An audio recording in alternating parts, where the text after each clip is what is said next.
title is called Understanding Time. And time is only in this particular realm, because in the spiritual realm, it is actually cyclical. So in heaven, where the throne is, I stood with Jesus at the very spot where he spoke me into my mother's womb. So when I'm standing there with Jesus, he's talking to me, and he said to me, well, he didn't actually say something to me. I was looking at him as he was talking, and all of a sudden, I wasn't listening to what he was saying anymore, because I looked into his eyes, and I found myself walking into his eyes and going inside of him. You know, Paul said that we're in Christ, right? He talked about being in Christ. I literally went inside of him, and I went in through his eyes, and I could still hear him talking, and I watched him think of me. And he formed me inside himself, and then he breathed me out. And my spirit came out of his mouth, and I went into my mother's womb. And then my body started being formed. So I saw this as he's talking to me, and then I came back out, and I'm standing, a couple feet away from him, or if you're from Europe, it's a meter. And he said to me, I remember the day that I thought of you and sent you into your mother's womb. He goes, you turned out exactly how I thought of you. And he smiled. He was so pleased with me. And I thought, if people could just grab a hold of the value of others, and how God was excited when he made you, when he thought of you, and he had all the intention for you to succeed. He never intended for you to fail or to be hurt. But see, stupid people do stupid things. And evil people do evil things, and a broken world has broken people. It's just the way it is down here. So if you don't understand time, what you have is a bunch of things that happen. You have events.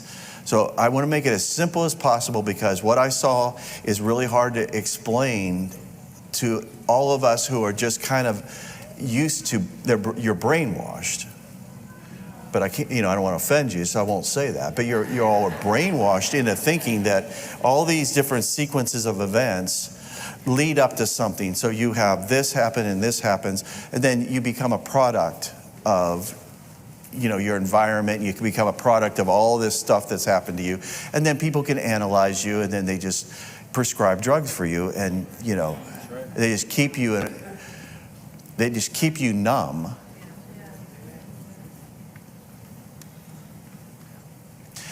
That's not going to bring transformation. It's not going to bring maturity. See, if you think about it, everybody's just trying to get you to just maintain or survive. And everything's set up that way. The debt system's set up that way. The banking system, the health, it's not health care, it's health scare. But it's just a system that is set up to just keep you as a return customer. And the same with debt. Everything is, you go from one loan to another. Well, what happens if you pay the house off? Well, you've messed with the system. What happens if you get well? What if you use vitamin D? What if you go out in the sun and get vitamin D? Well, we're going to have you stay in and wear stuff. So we don't want you getting vitamin D. You think it's oversimplified? You have no idea. Everything is set up for you to be permanently where you are forever, and then hand it off to your children, which is not an inheritance at all. And if you are successful, we're going to tax you 75% on that inheritance. See, it discourages people from prospering, because if you prosper, you're going to pay the bill for everybody. Right? Have I said anything wrong? Okay, so the system is set up down here to lock you in so that you do not mature.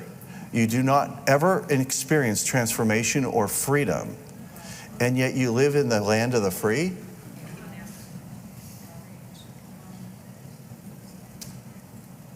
Okay, so to understand time, you have to understand it's a series of events. And so you have events, and then you put them at a certain point, and then you have spaces in between the events. So you have a calendar, you have spaces. So time is between events. And there's distance too. So you have time and distance, and it's just little reference points that can be timed. So you go from one problem to another, one bad marriage to another, one relationship, one problem with your body, one sickness. You know, I remember when I was sick this time last year, and you start to have these reference points, but they become references to a curse. And you reference these things. Well, this is when such and such passed away.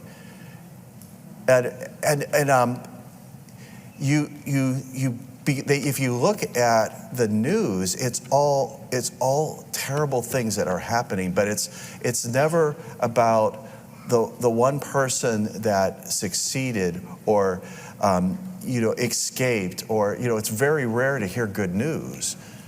But if you notice that Jesus just preached good news, and he warned of those who would not adhere to that good news, that it was going to be bad news. But the bad news was because a person didn't make a quality decision. So they didn't sow ahead of time. They didn't pay ahead by sacrificing now and discerning the times that they're in. That you're going to live for eternity, and that this is not the real thing. This is not the real thing. I don't know how else to say it, but I was there in heaven, and this is a broken, fallen world.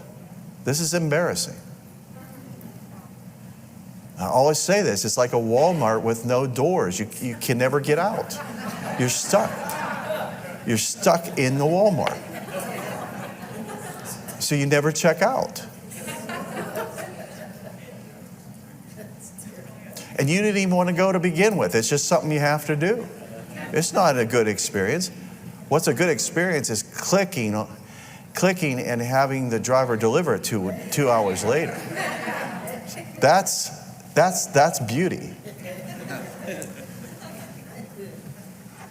Same day delivery, 2-hour delivery. But the experience of going to that place changed because